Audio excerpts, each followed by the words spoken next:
Hello and welcome to Mad About Superheroes Cartoon Showcase. Thanks for joining me in my quest to bring meaning back to Saturday mornings. The way I achieve a temporary state of zen is to take a nostalgic trip to the way back when. Today we are going to revisit a personal favorite episode of the 90s Fantastic Four cartoon series, Prey of the Black Panther. Written by Glenn Leopold, who wrote episodes of my favorite era of the Super Friends during the 1984-1985 run, the Galactic Guardian Superpowers era. The 1994 Fantastic Four animated series is based on the Marvel comics of the same name, which was famously created by Stan the Man Lee and Jack the King Kirby. For anyone in need of a refresher, the original 1960s Lee Kirby Marvel Comics features the tales of scientist Reed Richards, who decides to take his prototype spaceship for a test flight along with his best friend Ben Grimm at the helm of the craft. Reed's fiancée Susan Storm and her teenage brother Johnny tag along for the ride. Shortly after takeoff, the ship is bombarded by cosmic rays. The radiation alters their DNA, giving them fantastic powers. They take on heroic codenames: Reed, Mr. Fantastic, Susan, the Invisible Woman, Johnny, the Human Torch, and Ben, the Thing. Together, they battle various supervillains, such as the Mole Man, Blastar, Annihilus, Galactus, and their arch-nemesis, Dr. Doom. Prior to the 1990s Fantastic Four animated series, two separate cartoon series aired 10 years apart, one in 1968 and the other in 1978. The 78 series is infamous for replacing the Human Torch with Herbie the Robot. Some theorize the change was made by standards and practices, fearing kids might play with fire. Others think Herbie was added to mimic R2-D2 and copy the trend-setting Star Wars that debuted a year prior. Fast forward to 1994 to the Fantastic Four animated series, which lasted 2 seasons, with a total of 26 episodes. Coexisting alongside other cartoon series in the era such as Spider-Man, the X-Men, and the Incredible Hulk, among others. Fantastic Four and Iron Man were part of a double feature under the banner The Marvel Action Universe. Most episodes in the series consisted of fairly accurate reinterpretations of classic 1960s Fantastic Four comic book stories. For instance, the series stayed true to the original comic book story that featured the Silver Surfer and Galactus coming to Earth in a 2-part episode. However, the first season's lackluster animation and attempts at humor unfortunately do not achieve the desired effect. However, the Fantastic Four's second season was radically retooled, sporting a brand new opening sequence, improved animation, and more mature writing than its previous season. The Season 2 episodes also drew upon John Byrne's 1980 run on the Fantastic Four comic book, in addition to further Lee Kirby adventures. The Fantastic Four cartoon series had quite a few guest stars. Personal favorites are Daredevil, The Man Without Fear appeared in the episode And a Blind Man Shall Lead Them, The Incredible Hulk, Old Green Jeans battled the Thing in the episode Nightmare in Green, and of course, the Black Panther.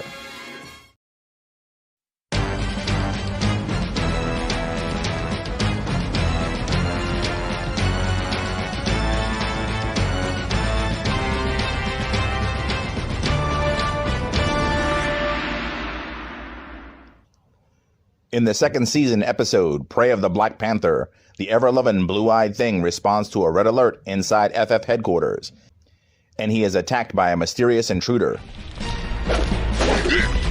Think you're pretty fast, don't you? Well, I got a few little orange moves of my own. The intruder retreats, luring the Fantastic Four to Wakanda. The Fantastic Four are not greeted friendly upon their arrival. Their opponent reveals himself as the Black Panther and strategically separates and systematically attacks the quartet one by one. First, the Panther takes on the Human Torch. You reacted just as I knew you would. The Panther traps his prey in a mechanical vacuum that puts out Johnny's flame. Then he tussles with the Invisible Woman. Sue tries to hide from the Panther, but his enhanced senses are able to track her. No! How did you... I have studied your powers well. Now, sleep gas will end your futile struggling. He then engages in a rematch with the Thing.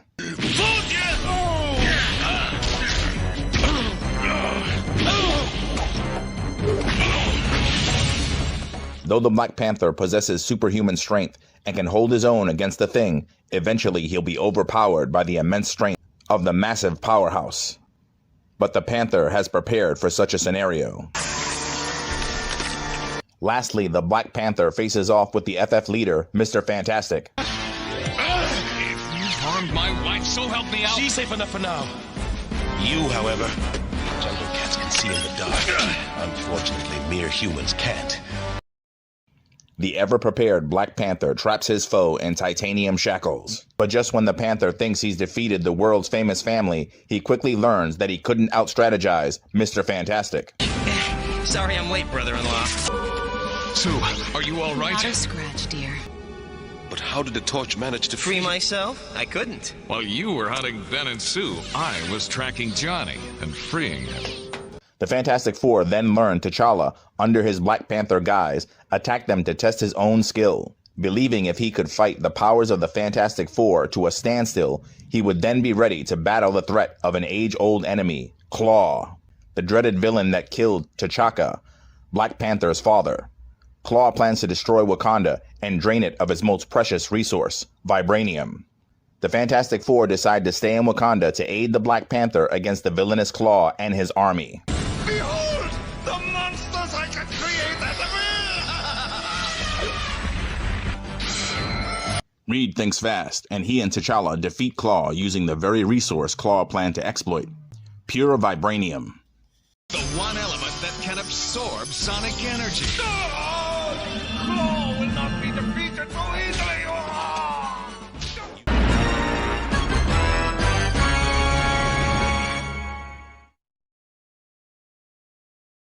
The Fantastic Four started in a funny way. My then publisher was playing golf with the publisher of DC Comics, although in those days they called it National Comics.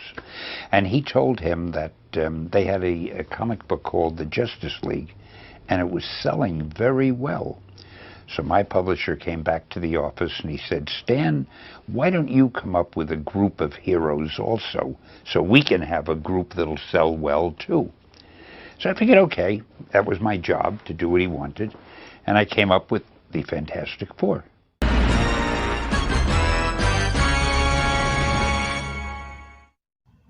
No cartoon series is complete without a line of action figures, and the Fantastic Four had an impressive collection of almost every character to appear on the animated series, produced by Toy Biz. The Fantastic Four has been adapted several times to film, but the definitive version has yet to be realized on the big screen, to say the least. No, Vic, it's clobbering time. Let's hope the Marvel Disney reboot will fare better. Thanks to his stellar live-action film debut, the Black Panther is pretty much a household name at this point. Back in the 90s, around the time the Black Panther was making his animated debut in the Fantastic Four, actor Wesley Snipes wanted to star in a Black Panther film. The rising star of action movies such as King of New York, New Jack City, and Passenger 57 made a valiant effort to bring the Marvel superhero to the big screen, almost 30 years prior to the release of the Marvel Studios' Black Panther film.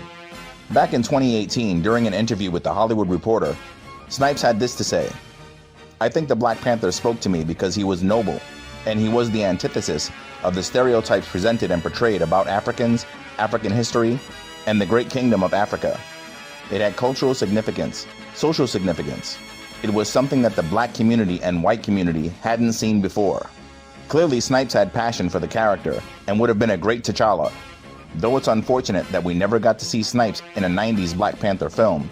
As we all know, Snipes made a very different stamp on the Marvel Universe in 1999. Besides, the Black Panther movie we eventually got in 2018 was definitely in line with what Snipes envisioned, and Chadwick Boseman owned the role. Boseman clearly had his own passion for the role, and he truly brought the Black Panther to life. But I digress. Both the FF and the Black Panther's humble beginnings began in the pages of the world's greatest comic book magazine.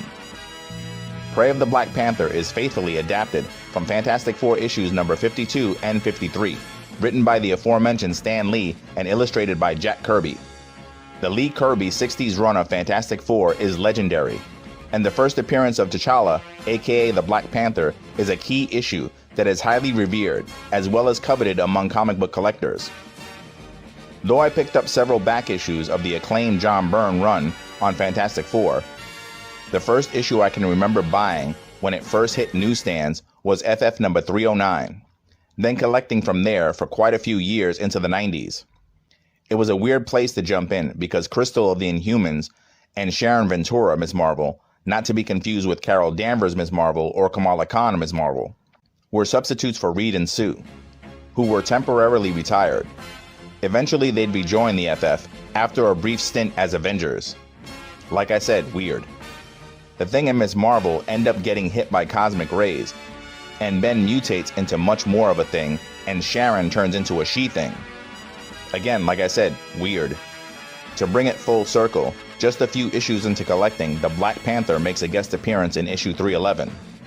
Though not a definitive run on the series, I have a soft spot for it because it was right around that time when I was really getting into collecting comics, in the late 80s.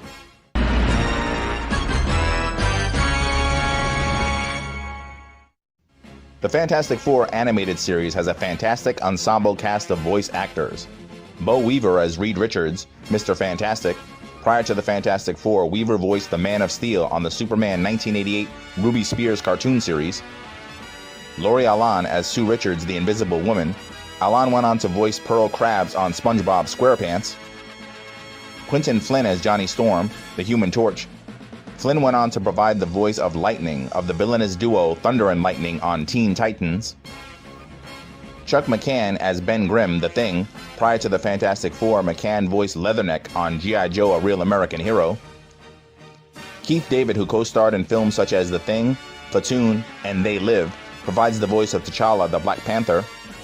David also provided the voice for Spawn on the 90s HBO animated series. A common Marvel Comics trope started by Lee and Kirby is coming up with plausible enough reasons for Marvel superheroes to fight each other. I actually get more of a thrill watching the heroes fight each other than when they fight the villains. And Prey of the Black Panther does not disappoint in this regard.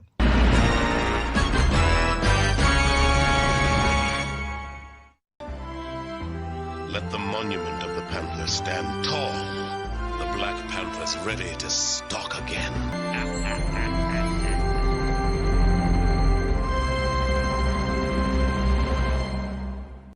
Out of all the 90s era Marvel cartoons, and I love them all to varying degrees, I think the Fantastic Four is the most loyal to the original Kirby Lee comic books. In my opinion, the 90s Fantastic Four animated series is an underrated gem that deserves much more credit and attention than it receives. And the Prey of the Black Panther episode is a definite standout. I hope you've enjoyed this episode of Cartoon Showcase. If you'd like to rewatch or catch up on previous episodes of Cartoon Showcase, links will be provided at the very end of the video, so please stay tuned. Thanks so much for letting your geek flags fly with Mad About Superheroes.